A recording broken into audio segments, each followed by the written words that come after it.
Now, portrait mode on your phone, it's super clever, isn't it? Of course it is. It uses computational photography to simulate a blurry background. And for straightforward portraits, it often works well.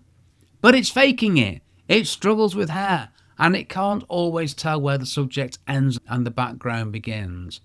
And it doesn't always work for landscapes or for wide shots or anything where your subject isn't right in front of the camera. Now, a camera with the right lens gets over all these problems. It gives you something your phone physically cannot give, which is real optical depth of field, that beautiful smooth blur you see in professional photos. It's not done in software. It's created by the physics of light passing through glass at a wide aperture. If portrait mode frustrates you, or even if you just wondered how those silky blurry backgrounds actually happen, that curiosity is a good sign you're ready to go deeper.